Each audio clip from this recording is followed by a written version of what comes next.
last few months, we've seen the National Guard take over several cities, including LA and DC. President Trump says Chicago, New York, and Baltimore are next. But what's the likelihood Seattle, a sanctuary city, could also make the president's list? Fox 13's Alejandra Guzman brings us her one-on-one interview with Mayor Bruce Harrell as she asked that very question. I got to sit down with Mayor Bruce Harrell to discuss the potential plan he has already set in place if, in case, the National Guard were to be deployed to the city of Seattle. Again, this is not something that we know will or will not happen for certain. This is just, as he breaks it down, the plan that he has already created in case President Trump were to do this. We've already initiated 3 lawsuits against the Trump administration, so on advice of our city attorney, we are prepared in advice with the governor and the attorney general. We sort of have a united front on making sure that this president doesn't violate the 10th Amendment, which certainly is a safeguard against federal overreach like we're seeing. So we are ready, and again, we think that the president certainly has no legal basis, no constitutional basis to try to use the National Guard and weaponize it against a city like, as great as Seattle. What is the probability of this actually happening? We saw it happen in LA, DC, now Chicago. For residents at home, you know, what's the real possibility there? I can't second guess the psychology of this president, and so I don't want to put mathematical odds on the probability. What I can put mathematical odds on are that he is super aggressive and quick to violate principles of the Constitution. So we are prepared, and we will fight in every way we can legally.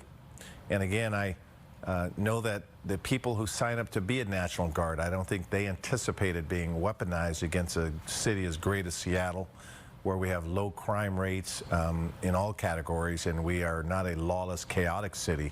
We are a great city on a right trajectory, and so there's certainly no need, factually or legally, to use this kind of tactic by the federal government. What policy or tools does Seattle have to resist or limit the unwanted federal involvement? Yeah, I'd say 2 things. Number 1 is the courts. The courts are forum by which we will push back against the federal government's overreach, number 1.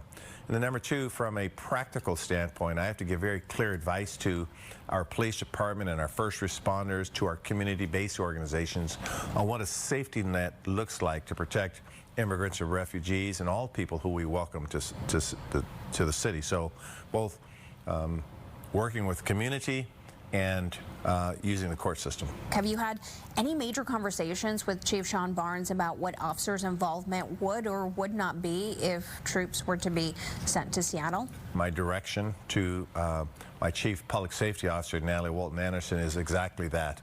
Make sure that our police department knows that the enforcement of immigration issues is an exclusive authority of the federal government.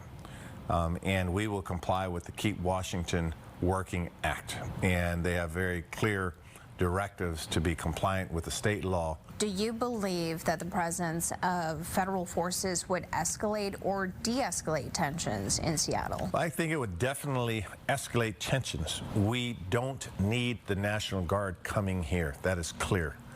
That seems to be a theatrical step that the Trump administration is doing, probably because of their failed policies, their inconsistent tariff policy, not bringing the price of items and goods and services down in this country. So we think, again, it's federal overreach, it's bad policy, and we will do everything possible to fight against it. What is your message to those who are afraid and fear? We're talking about marginalized communities and the immigrant community. I know firsthand what federal overreach looks like. And what I would say to every community that's living with fear is that we are fighters here. We will use the court system, we'll use our voice, we'll use community-based organizations to protect their rights. Seattle is a phenomenal city, and as an attorney, we know the law here. This mayor knows the law. So we are prepared to fight, we will fight, and we will win. If you could share one message with President Trump, what would you say? Seattle's a phenomenal city. We are not what his son calls a crap hole. That is offensive on so many levels. We are a great part of this country.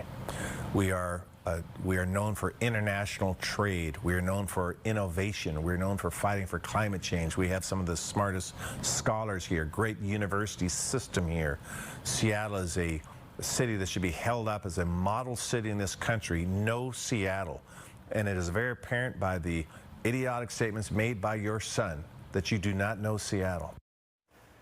Now, David, Hannah, I do want to point out that Mayor Harrell's response there comes as Donald Trump Jr., the president's oldest son, actually called Seattle and Portland, quote, crap hole cities.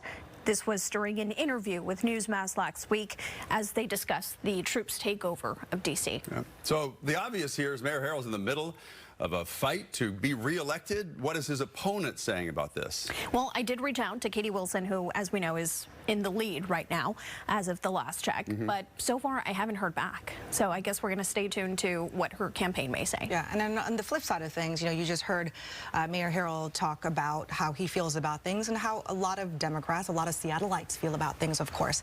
There is always the other side, especially when it comes to sanctuary cities. It is a controversial topic, especially when it comes to, you know, illegal immigrants or undocumented immigrants and those who have committed crimes. And that's always an issue that comes up when we talk about sanctuary cities and why city officials refuse to cooperate with federal officials when it comes to those subset of population in jails. And, you know, so did you discuss that part of things with the mayor? Does he have a say on that? In general, we spoke about a little bit about everything, which of course you can dive more in depth into this full-on interview on our website. But in the meantime, though, is that what we do know that Republicans, they didn't respond directly to this mayor's response, but we have heard from State Representative Jim Walsh, and he was on Seattle News Tonight last week and encouraged state leaders to work with the president's administration. Here's what he had to say. I'm encouraging Governor Ferguson to stop acting, you know, with political bias and just cooperate with Attorney General Pam Bondi and find places where our state can cooperate with the federal authorities and we can enforce the law, we can do better for public safety, and we don't have to get into this silly, needless fight that he's trying to pick. Now, just to wrap things up, I do want to mention that Harrell says that he's working with both Attorney General Nick Brown and Governor Bob Ferguson on this entire issue, and we've reached out to both offices who say that they are keeping a close eye on this matter, and of course they're just trying to figure exactly what Trump's steps may potentially be before we actually hear anything. Yeah, they've put up a united front against the Trump administration. Allie, thank you. Thank you.